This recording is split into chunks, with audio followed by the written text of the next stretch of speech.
ఛత్రపతి శివాజీ మహారాజ్ మొఘల్ని గడగడలాడించినటువంటి ఛత్రపతి శివాజీ మహారాజు తమ యుద్ధ రంగంలో ఉన్నప్పుడు ఎంతోమంది యోధుల్ని తయారు చేశాడు. ఆ యోధుల్లో కొంతమంది ఎంతో ప్రావీణ్యం ఘటించారనమాట.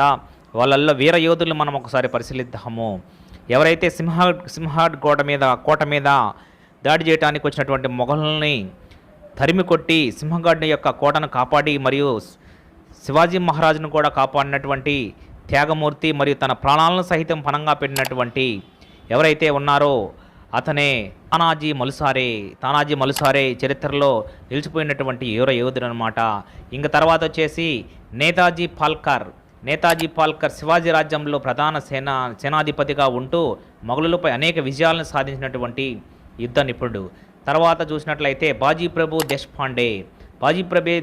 దేశపాండే పావన్ కింది యుద్ధంలో తన ప్రాణాలను సైతము అర్పించి శివాజీ మహారాజును కూడా రక్షించి యుద్ధ యోధుడుగా నిలిచిపోయినటువంటి శివాజీ మహారాజుకి అత్యంత ప్రియమైనటువంటి యుద్ధ యోధుల్లో ఇతను కూడా సాధించాడు. తన కొద్దిమంది సైన్యాలతోనే వేల మందిని ఎదుర్కొన్నటువంటి ధైర్యవంతుడుగా బాజీ ప్రభు దేశపాండే తమ యొక్క చరిత్రలో నిలిచిపోయాడు. తర్వాత చూసినట్లయితే యశ్వంతరావు మల్కారీ కూడా వీరయోధుడు. శివాజీ మహారాజ్ బాల్యం నుండి ఆయనతో ఉంటూ అనేక యుద్ధాలలో అద్భుతమైనటువంటి పోరాటాలు చేస్తూ శివాజీ మహారాజు కూడా అద్భుతమైనటువంటి ఎన్నో మెలకువలు నేర్పిస్తూ ఈ యొక్క శివాజీ మహారాజు యొక్క సైన్యంలో యోధుడుగా తయారయ్యాడనమాట. దాని తర్వాత హంబీర్రావు మెహతే శివాజీ మహారాజ్ తర్వాత మరాఠా సామ్రాజ్య సేనాధిపతిగా అద్రోహించి శత్రువులను ఎదుర్కొనేటువంటి దిట్ట మరాఠా వీరత్వానికి మచ్చుతునకగా నిలిచినటువంటి హంబీర్రావు మెహతే చరిత్రలో నిలిచిపోయినటువంటి వీర యోధుడు అనమాట. తర్వాత చూసినట్లయితే సూర్యాజీ మలుసారే తానాజీ మలుసారే యొక్క అన్నయ్య అయినటువంటి సూర్యాజీ మలుసారే తన యొక్క త్యాగంలో కూడా సింహగఢ్ కోట విషయంలో మొఘలులను దండెత్తినటువంటి సమయంలో కూడా తానాజీకి వెన్నంటి ఉంటూ మరియు వారిని వెనక్కి పంపించి సింహగఢ్ గోడను కాపాడటము మరియు శివాజీ మహారాజును కూడా కాపాడినటువంటి విషయంలో కూడా సూర్యాజీ మలుసారే చరిత్రలో నిలిచిపోయినటువంటి యోధుడుగా నిలిచిపోయాడనమాట. తర్వాత వచ్చేసి దత్తాజీ షిండే కూడా మరాఠా సామ్రాజ్యాన్ని ఉత్తర భారతదేశంలో విస్తరించడానికి కృషి చేసినటువంటి యోధుడు. మిగతా వాళ్ళ శత్రు సైన్యాలను కూడా వెళ్ళగొట్టినటువంటి యోధుడు మరియు శివాజీ మహారాజు యొక్క సైన్యాన్ని కాపాడుకుంటూ రాజ్యాన్ని నిలబెట్టినటువంటి యోధుడుగా దత్తాజీ షిండే చరిత్రలో నిలిచిపోయాడు. తర్వాత మొరార్బాజీ దేశపాండే పురందర్ కోట యుద్ధంలో మొఘలులను నిలువరించి మొఘలుల్ని తిరిగి పంపించినటువంటి అసాధారణ వీరుడు. తన జీవితం కన్నా మరాఠా గౌరవమే ముఖ్యము అని ఎంతో ఆత్మాభిమానంతో మరాఠా యొక్క సైన్యం కోసము మరియు మరాఠాల యొక్క ఆత్మగౌరవం కోసం పోరాడినటువంటి మొరార్బాజీ దేశపాండే కూడా చరిత్రలో నిలిచిపోయినటువంటి వీర యోధుడుగా మిగిలిపోయాడు. తర్వాత హిరోజీ ఫార్జంద్ కూడా కోటను ఆక్రమించడంలో నిపుణుడు మరియు శత్రువుల యొక్క ఉగ్రరూపం ప్రదర్శించడంలో యోధుడు.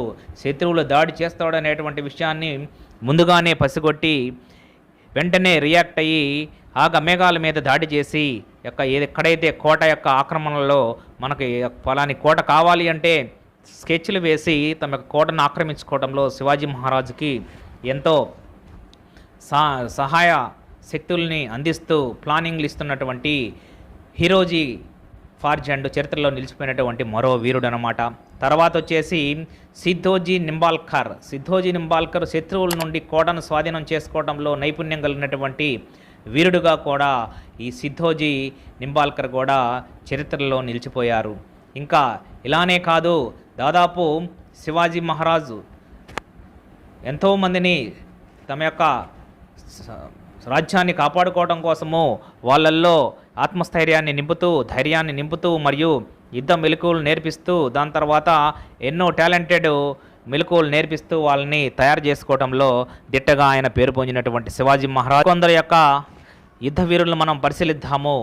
దత్తాజీ షిండే పానిపట్టు యుద్ధంలో 1761లో ముందుండి పోరాడి మరణం పాలైనటువంటి దత్తాజీ షిండే 1960లో అహ్మద్ షా అబ్దాలీ సేనలో యుద్ధంలో మరణించినటువంటి పానిపట్ యుద్ధం సమయంలో మరాఠా సామ్రాజ్యాన్ని సాధించినా సరే పెద్ద లాస్ జరిగిందంటే అది పానిపట్టు యుద్ధంలో మరణించినటువంటి దత్తాజీ షిండేనేగా చరిత్రలో మనకు తెలిసినటువంటి విషయంగా మిగిలిపోయిందనమాట. తర్వాత వీరజీ జాదవ్ ఈయన శివాజీ రాజ్యం కోసము అనేక యుద్ధాలలో పోరాడాడు.